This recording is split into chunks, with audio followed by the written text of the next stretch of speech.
দুনিয়ার জমিনে আমি নবী কত না কষ্ট করলাম, আজ তোমরা হাসর ময়দানে কষ্ট পাইবা, আমি নবী সহ্য করতে পারবো না। রহমতের নবীর সঙ্গে সঙ্গে সেজদায় পড়ে যাবে, সেজদায় পড়ে নবী চক্ষু মোবারকের পানিগুলা ছাড়তে থাকবে। আল্লাহ তাআলা জিব্রাইলকে পাঠাইবে, জিব্রাইল যাও রে, আমার হাবিব যদি কান্না করে আমি মাহবুব সহ্য করতে পারি নাই, আমার বন্ধু কান্না করবে আমি আল্লাহ সহ্য করতে পারি নাই। কারণ আমার নবীকে আমি দুনিয়া এতিম বানায়া পাঠাইছি, বাবার চেহারা দেখে নাই, কয়েক বছর পরে মায়ের চেহারাও দেখে নাই। আমার নবী মক্কার জমিনে কান্না করছে, তায়েফের জমিনে কান্না করছে। রে জিব্রাইল বলো রে, আমার হাবিব কেন কান্না করে রে? একটু আওয়াজ দিয়া বলেন, আমার আল্লাহ জানে কি জানে না? আরো জোরে বলেন, জানে কি জানে না? আল্লাহ তাআলা বলেন, জিব্রাইল যাও। জিব্রাইল নবীর কাছে আইসা বলে, ইয়া রাসূলুল্লাহ গো, আল্লাহ খবর পাঠাইছে আপনি কেন কান্না করেন। বলে, তুমি কি জানো না আমি কেন কান্না করি? কারণ আমার উম্মতগুলা জাহান্নামের আগুনে জ্বলবে, আমি নবী সহ্য করতে পারবো না। জিব্রাইল সঙ্গে সঙ্গে আল্লাহ পাক আয়াত নাজিল করে দিলেন, ওয়ালা সাউফা ইউতিকা রাব্বুকা ফাতারদা। হাবিব, আল্লাহ অর্ডার করছে আপনি মাথাটা উঠান। আল্লাহু আকবার। ও হাবিব, আপনি মাথা উঠান, আজ আপনার সকল ওয়াদা আল্লাহ তাআলা শুনবে। আল্লাহর নবী বলেন, না না না, আমি ততক্ষণ পর্যন্ত মাথা উঠাবো না যতক্ষণ আমার একটা উম্মত জাহান্নামে যাবে।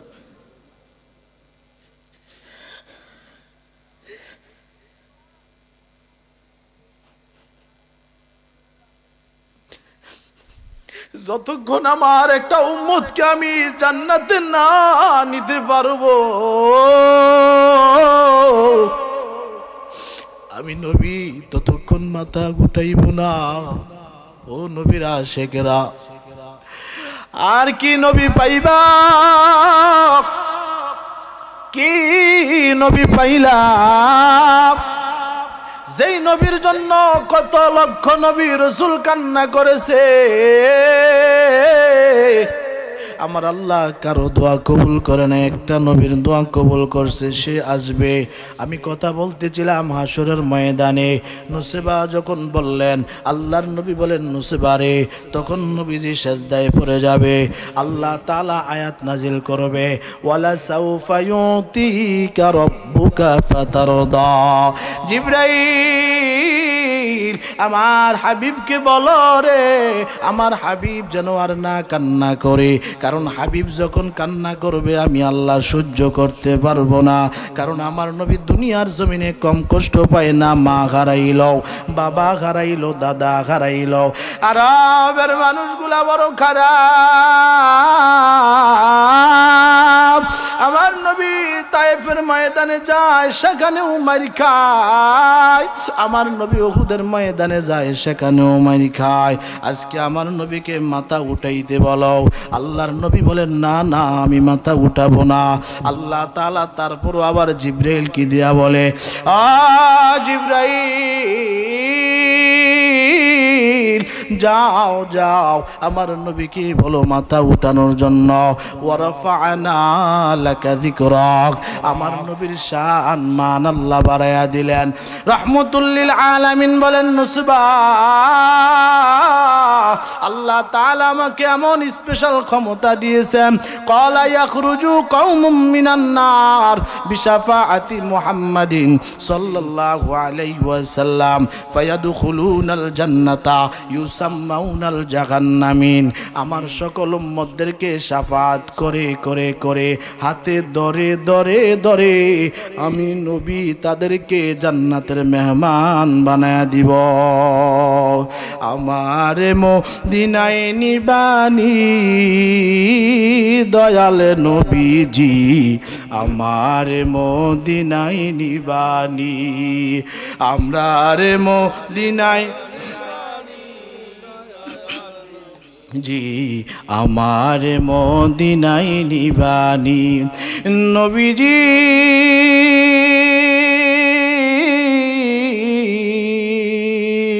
আমি হি তোমার প্রেম ভিখারি তুমি হি উম্মতের কান্ডারি নবী আমি হি তোমার প্রেম ভিখারি তুমি হি উম্মতের কান্ডারি দেখা দাও গো চেহারা নুরানি দয়াল নবীজি আমার মদিনায় নিবানি বলেন আমার নিবানি দয়াল নবীজি আমার নবীজি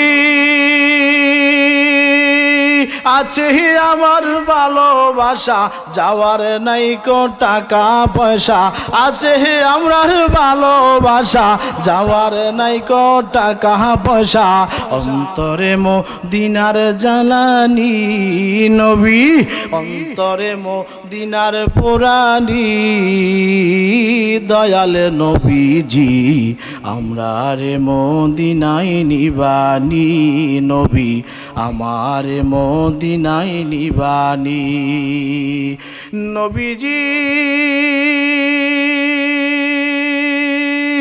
আমি তোমার প্রেম ভিখারি তুমি হি উম্মতের কান্ডারি আমি হি তোমার প্রেম ভিখারি তুমি হি উম্মতের কান্ডারি দেখা দাও গো চেহারা নুরানি দয়াল নবীজি আমার মদিনায় নিবানি নবী আমরা রে দয়াল নবীজি আমার মদিনায় নিবানি ওই নবীজির মুহাব্বত আমাদের দরকার আছে না নাই ওই নবীকে মুহাব্বত করতে হবে বাবা ও পর্দার অন্তরালে আমার মা জানায়া যায় তোমাদের সম্মানও ওই সময়ে ছিল না যেই সময় আমার নবী নাই ওই সময়টার নাম হলো আয়ামে জাহিলিয়াত পর্দার অন্তরালে মাগো ভালো করে শুনে নাও গো আমার নবী নাই তোমাদের সম্মান নাই আমার নবী আসছে তোমাদের সম্মান আল্লাহ বাড়াইছে আমার নবীর রহমতুল লিল আলামিন নবীর কারণে একটু তাকায়া দেখো গো নবীর সাহাবী আগে সাহাবী ছিলেন নাই পরে সাহাবী হইলেন তার নাম হলো দাহিয়াতুল কালবি দাহিয়াতুল কালবি যখন মুসলমান হইছে রহমতুল লিল আলামিনের নবীর পাশে বৈশা বৈশা কান্না করে মায়ার নবী বলে ও দাহিয়া রে কেন তুমি এখন কান্না করো তুমি তো মুসলমান হয়েছ তোমার জীবনের গুনাহগুলা মাফ হয়ে গেছে দাহিয়াতুল কালবি ডাক দিয়া বলে নবী গো নবী আমার আল্লাহ যদি আমার সব গুনাহ মাফ করে গো নবী আমার একটা গুনাহ আল্লাহ মাফ করবে না আল্লাহ নবী ডাক দিয়া বলে দেখিয়া রে এমন কি গুনাহ করছ যেই গুনাহ আল্লাহ মাফ করবে না বলি ইয়া রাসূলুল্লাহ লম্বা ঘটনা ও পর্দার অন্তরে মা তোমাদের জন্য বলছি আমার নবী পুরুষদের জন্য রহমত আমার নবী নারীদের জন্য রহমত আমার নবী গাছের জন্য রহমত আমার নবী মাছের জন্য রহমত গোটা আলমের জন্য রহমত এটা আমার ভাষা না এটা আমার কথা না আল্লাহ তাআলা বলেন ওয়ামা আরসালনাকা ইল্লা রাহমাতাল লিল আলামিন আল্লাহু আমার নবী বলেন ও দেখিয়া রে কেন রে কান্না করো? বলে ইয়া রাসূলুল্লাহ, আমি যখন মুসলমান হই না গো নবী, তখন আমার একটা কন্যা সন্তান ছিল। একটু জিকির করি, লা ইলাহা ইল্লাল্লাহ, লা লা ইলাহা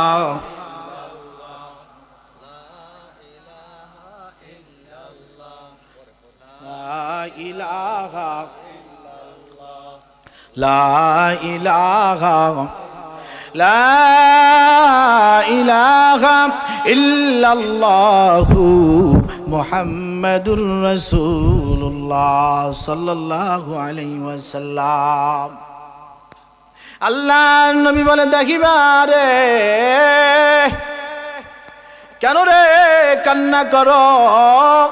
বলি ইয়া রাসূলুল্লাহ, আমার এমন একটা সময় গিয়েছিল, আমাকে এমন একটা চাকরি দিয়েছিল, এটা মাদের জন্য বলতেছি। মারা বলবে শুধু হুজুররা, পুরুষরা নবী নবী করে, আমরা কেন বলবো না? ও মা, যাই না নাও। ওই সময় দাহিয়াতুল কালবি বলেন, ইয়া রাসূলুল্লাহ, নবী গো, আমাকে মক্কার মানুষরা একটা চাকরি দিয়েছিল। এ মক্কা নগরীতে রে, যত কন্যা সন্তান আসবে, সকল কন্যা সন্তানকে জিন্দা কবর দিবা তুমি দাহিয়া। ও ইয়া রাসূলুল্লাহ, আমি 4 বছরের সফর নিয়ে বের হয়ে গেলাম। 4 বছর পর আমি যখন বাড়ি আসলাম, বাড়ি আসার পর দেখলাম আমার ঘরে একটা ফুটফুটে সন্তান, এত সুন্দর। আমার স্ত্রী তাকে গোপন করে রাখছে, আমাকে জানায় না। আমি যখন বাড়ি আসছি রে, আমার সন্তানটা আমি তো চিনি না, বারবার আব্বু আব্বু বলে ডাকে, আব্বু আব্বু বলে আমার কাছে আসতে চায়, আমার কোলে আসতে চায়। কিন্তু আমার শরীরের রক্ত গরম হয়ে গেল। মক্কার মানুষগুলা আমাকে দায়িত্ব দিয়েছে, মক্কার মেয়েগুলা, যেই মেয়েগুলা কন্যা সন্তানগুলা আসবে, ওই কন্যা সন্তানগুলাকে আমি জিন্দা কবর দিয়ে দিব।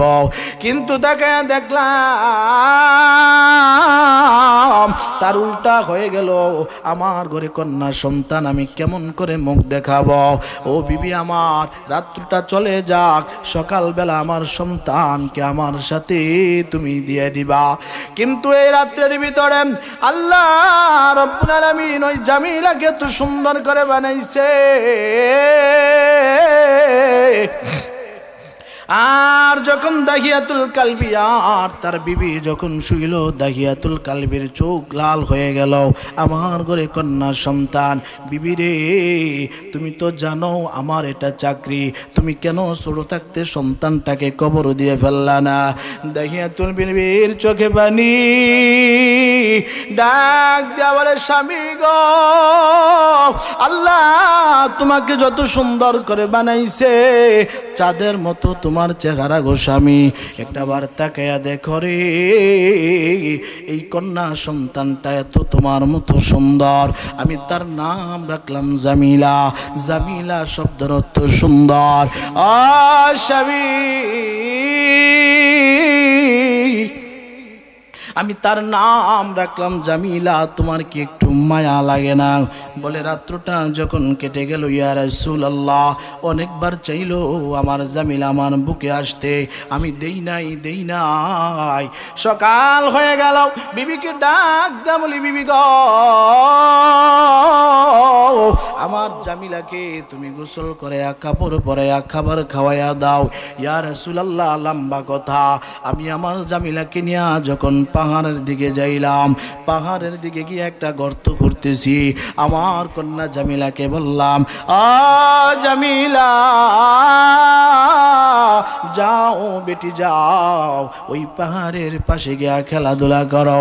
আমার ছোট সন্তান জামিলাটা বারবার আইসা জিজ্ঞাসা করে, বাবা তুমি কেন গর্ত করো, কেন গর্ত করো? আমি বলি, ইয়া রাসূলুল্লাহ, আমি বলি যাও সন্তান, তুমি যাও, আমি কেন গর্ত করি একটু পরেই বুঝতে পারবা। ইয়া রাসূলুল্লাহ,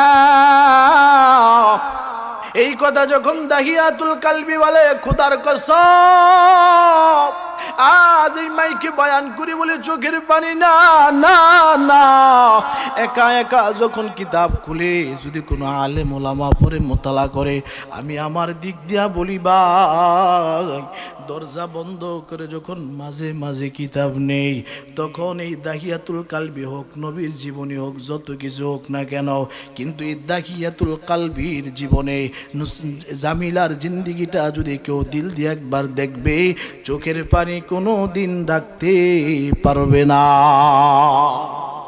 বাবা, কার জন্য কিসের জন্য গর্ত করো গো? দাহিয়াতুল কালবি ডাক দিয়া বলে, সন্তান যাও, এখান থেকে যাও, দূরে গিয়া খেলা করে, একটু পরে বুঝতে পারবা। কিন্তু একটু পরে যখন গর্ত হয়ে গেল, আমার সন্তান জামিলা আবার আসলো।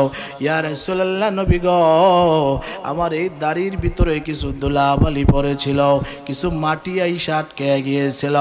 আমার জামিলা দৌড়ে আইসা ডাক দিয়া বলে, বাবা গো, তোমার দাড়িতে ময়লা লাগছে গো ইয়া রাসূলুল্লাহ। আমি আমার সন্তান জামিলার ছোট ছোট হাত দিয়া, নরম হাতটা দিয়া গো নবী গো, আমার দাড়িতে যখন আঘাত করি, আমার এই দাড়ির মাটিগুলা সরাইয়া দিছে নবী। আমার জামিলাকে আমি বলতে পারি না গো নবী। তখন আমি আর কিছু ভাবতে পারি নাই, কারণ আরবের মানুষ আমাকে কলঙ্ক দিবে। কারো ঘরে যদি কন্যা সন্তান হয়, ওই সময়ে তাকে মানুষ কলঙ্ক দিত, ওই সময়ে তাকে হতভাগা বলতো। ইয়া রাসূলুল্লাহ গো, আমার জামিলাকে গর্ত করা শেষ, ডাক দিলাম মাগো আয়। আমার জামিলা যখন আসলো, আমি আর কিছু ভাবি নাই। ইয়া রাসূলুল্লাহ, নবী গো, নবীজি, আমি পেছন দিকে একটা ধাক্কা মারিয়া আমার জামিলাকে আমি গর্তের ভিতরে ফেলাইয়া দিলাম। আমার জামিলা মনে হাউমাউ করে কান্না আরম্ভ করছে। ও বাবা গো, আমি মায়ের কাছে শুনছি বাবা, আমি বারবার বলতাম আমার মা, মাগো আমার আব্বা কখন আসবে, একটু বাবার চেহারাটা দেখতে চাই। ও বাবা, আমি তোমার চেহারাটা দেখার জন্য মাকে বারবার বলতাম। আজ বুঝি বাবা গো, তুমি আমাকে এমনি নিষ্ঠুরভাবে এই গর্তের ভিতরে চাপা দিয়া দিবা। ইয়া রাসূলুল্লাহ, নবী গো, আমি যখন আমার জামিলাকে ফালাইয়া এক একটা পাথর চাপা দেওয়া আরম্ভ করলাম, আমার জামিলা বিকট শব্দ করে কান্না করে এক পর্যায়ে বলল, বাবা গো, আমি তোমার পরিচয় দিব না, এই মক্কার জমিনে আর থাকবো না গো বাবা। ও বাবা, আমি মক্কার জমিন ছেড়ে অন্য দেশে প্রবাস হয়ে যাব, আমি বনবাসে চলে যাব, আমি তোমার মেয়ে কাউকে পরিচয় দিব না। বাবা গো, তুমি আমাকে একটা বার জানে বাঁচিয়া দাও। ও বাবা, আমি কারো কাছে তোমার পরিচয় দিব না। ইয়া রাসূলুল্লাহ গো, আমি পাথর চাপা দিয়া বাড়ির দিকে যখন রওনা হই, আমার জামিলার প্রত্যেকটা ডাকের আওয়াজ আব্বু আব্বু আব্বু আওয়াজ আমার কানে বাজে। এখন কান্না করো? নবী বলে, ও দাহিয়া, এখন কেন কান্না করো? বলি, ইয়া রাসূলুল্লাহ, প্রত্যেকটা রাত যখন আমি ঘুমাই, ওই ঘুমের ঘরে আমি ঘুমাইতে পারি না। আমার জামিলা যেন আমাকে বারবার যন্ত্রণা দেয়। বারবার আমার জামিলা ডাক দেয়া বলে, তোমার মতো এমন নিষ্ঠুর বাবার নাই গো, তোমার মতো এত নিষ্ঠুর বাবা নাই। আর নবীজির দরবারে কদম মুবারকে পরে পরে দাহিয়াতুল কালবি হু হু করে কান্না করি। আল্লাহর নবী বলে, ও দাহিয়া রে, তুমি আর কান্না করিও না। আল্লাহ তাআলা যখন তুমি মুসলমান হয়েছ, পড়ছো লা ইলাহা ইল্লাল্লাহু মুহাম্মাদুর রাসূলুল্লাহ সাল্লাল্লাহু আলাইহি ওয়াসাল্লাম।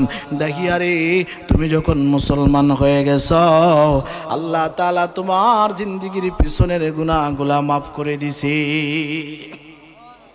এই জন্য বলি, ও পর্দার অন্তরালে মাগো, আয়ামে জাহিলিয়াতের জিন্দেগিটা তাকাও গো। আমার নবী যখন দুনিয়ায় আসে নাই, তখন তোমাদের কোনো সম্মান ছিল না, তোমাদের জীবন নিয়ে বাঁচার কোনো ক্ষমতা ছিল না। আমার নবী আসছে, তোমাদের সম্মান আল্লাহ বাড়াইয়া দিলেন। এই জমিনে তোমরা বিচরণ করতে পারবা, তোমাদেরকে আল্লাহ স্বাধীনতা দিয়েছেন একমাত্র রহমতুল্লিল আলামিন নবীর খাতিরে, ঠিক কিনা? এই জন্য আল্লাহ তাআলা এর পিছনে আবার আয়াত লাগাইয়া দিলেন, ওয়াকরনা ফি বুয়ুতিকুন্না ওয়ালা তাবাররুজনা তাবাররুজাল জাহিলিয়াতিল উলা। আল্লাহ আয়াত নাজিল করে দিলেন রে, ও দুনিয়ার নারীরা তোমরা পর্দায় চলবা, কিন্তু নবীর কারণে তোমাদের সম্মান বাড়াইয়া দিলাম। এই জন্য তোমরা জাহিলিয়াতের মতো ঠাক টমক দিয়া চলতে পারবা না। কারণ নবীর উসিলা করে যখন তোমাদেরকে এত সম্মান দিলাম, তাইলে তোমরা এই জামানার ভিতরে তোমাদের সতীত্ব তোমরা বজায় রাখবা, ঠিক কিনা? কার কারণে? আরো জোরে বলেন না, কার কারণে? এই পৃথিবীর জমিনে যত ধর্মের মানুষ আসে, সব একমাত্র নবীর মহাব্বতে বেঁচে আছে, ঠিক কিনা বলেন? লাউলা কালামা খালাকতুল আফলাক, নবীকে না বানাইলে আল্লাহ কিছু বানাইতেন না। এটা সত্য না মিথ্যা? এর প্রতি ঈমান আছে না নাই? কিন্তু আজকে আমরা মানি না, নিজের মন গড়া মতো চলতেছি। রহমতুল্লিল আলামিন নবী আমার, দুনিয়ার জন্য রহমত, আখিরাতের জন্য রহমত। যেই নবী দুনিয়ার জমিনে এত কষ্ট করেছেন দ্বীনের জন্য, ইসলামের জন্য, কোরআনের জন্য, মানুষের কাছে কাছে গেলেন দ্বীনের দাওয়াত দেওয়ার জন্য, তায়েফের ময়দানে গেলেন দ্বীনের দাওয়াত দেওয়ার জন্য। কিন্তু নবীজি রহমতুল্লিল আলামিন, এটা আপনি আমি মানতে হবে, জানতে হবে, বুঝতে হবে। কারণ হলো নবীকে আল্লাহ তাআলা তায়েফের ময়দানে পাঠাইলেন। ওই তায়েফের ময়দানে গিয়া নবীজি এত কষ্ট পাইছেন, জীবনে আর কোনোদিন এত কষ্ট পায় নাই। তারপরেও তায়েফের মানুষগুলো আমাকে নবীকে এত কষ্ট দেওয়ার পর আসমানের ফেরেশতা বলে, ও নবী আপনি বলেন আসমান থেকে আযাব দিয়ে এদেরকে ধ্বংস করে দেয়। জমিনের ফেরেশতা বলে, রে ও নবী আপনি একবার বলে দেন, জমিনটাকে ফাটা করে তাদেরকে ঢুকাইয়া দেই। পাহাড়ের ফেরেশতা বলে, ইয়া রাসূলুল্লাহ আপনি একটাবার জবান মোবারক নেড়ে নেড়ে বলেন গো, আমরা পাহাড় চাপা দিয়ে এদেরকে ধ্বংস করে দেই। আল্লাহর নবী ডাক দিয়া বলে, না না, আমি যদি আদের বিরুদ্ধে বরদোয়া করি রে, তাইলে পরবর্তী প্রজন্ম কে আমার দিন মানবে, কে আল্লাহ চিনবে, কে আমি নবীর দুরূদ পড়বে? না না, আমি তাদের বিরুদ্ধে বরদোয়া করতে পারবো না। আল্লাহর নবী যদি ওই দিন বরদোয়া করতেন, তায়েফের জমিনের নাম নিশানায় দুনিয়ায় থাকতো না, থাকতো না, থাকতো না। এটাই হলো আপনার আমার নবী, এটা রহমতের নবী। যেই নবী হাউজে কাউসারের সামনে পাইব, যে নবীকে মিজানের সামনে পাইব, যেই নবীকে ফুলসিরাতের ফুলের সামনে পাইব, যেই নবীকে আমরা হাসরের ময়দানে পাইব, এক কথায় জান্নাত পর্যন্ত না পৌঁছাবে ততক্ষণ আপনার আমার নবী উম্মতের পিছু ছাড়বে না, ছাড়বে না। সবাই যায় নবীজির বাড়ি, আমার যাওয়া হইল না। সবাই যায় নবীজির বাড়ি, আমার যাওয়া। দয়াল নবীর রওজা শরীফ আমার দেখা হইল না। বলেন দয়াল নবীর আমার দেখা হইল না। সবাই যায় নবীজির বাড়ি, আমার যাওয়া হইল না। সবাই যায় নবীজির বাড়ি, আমার যাওয়া হইল না। সবাই যায় নবীজির বাড়ি, আমার যাওয়া হইল না। নবী আমার জীবন মহরণ, নবী আমার সাধনা। নবী আমরার জীবন মহরণ, নবী আমরার। নবী দিদার পাওয়ার আশায় আমি অদম দিওয়ানা। নবীর দিদার পাওয়ার আশায় আমি অদম দিওয়ানা। সবাই যায় নবীজির বাড়ি, আমার যাওয়া হইল না। সবাই যায় আমার যাওয়া হইল না। কত হাজি যাই সেখানে, আমার যাওয়া হইল না। কত হাজি যাই সেখানে, আমার যাওয়া হইল না। দয়াল নবীর রওজার পাশে আমার বসা হইল না। ইয়া রাসূলুল্লাহ, দয়াল নবীর রওজার পাশে আমার বসা হইল না। সবাই যায় নবীজির বাড়ি, আমার না। সবাই যায় আমার যাওয়া। ধন্য তোমার জিন্দিগানি, ধন্য গো মায়ামেনা। ধন্য তোমার জিন্দিগানি, ধন্য গো মায়ামেনা। তোমার কোলে তাশরিফ আনলেন নবী শাহে মদিনা। তোমার কোলে তাশরিফ আনলেন নবী শাহে মদিনা। সবাই যায় নবীজির বাড়ি, আমার যাওয়া।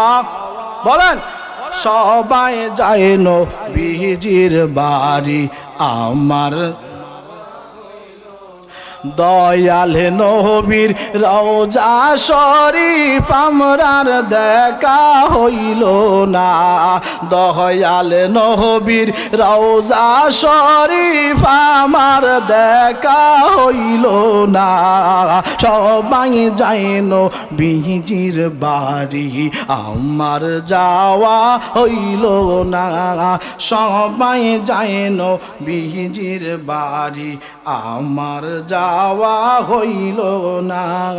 নবী আমরার জীবন মহরণ, নবী আমরার সাধনা। বলেন নবী আমার জীবন মরণ, নবী আমরার। নবীর দিদার পাওয়ার আশায় আমি অদম দিওয়ানা। হায় হায় নবীর দিদার পাওয়ার আশায় আমরা অদম দিওয়ানা। সবাই যায় নবীজির বাড়ি, সবাই যায় নবীজির বাড়ি, আমার যাওয়া হইল না। চিল্লে বলেন ইয়া রাসূলুল্লাহ। ওই মদিনায় যাইতে চাই কি চাই না? দুটা হাত আল্লাহকে উঠে দেখায় দে। নারে তাকবীর, নারে রিসালাত, নারে গাউসিয়া। হাত দুটা নামান। আল্লাহ আমাদেরকে মদিনার আশেক বানায় দেন, বলেন আমিন। ওই মদিনা এত সুন্দর, যেই মদিনার জন্য সব কিছু পাগল। ওই নবীকে যদি একটা বার দেখতে পারতাম, মাঝে মাঝে ঘুমের ঘরে চিন্তা হয়, আরে মদিনা এত সুন্দর।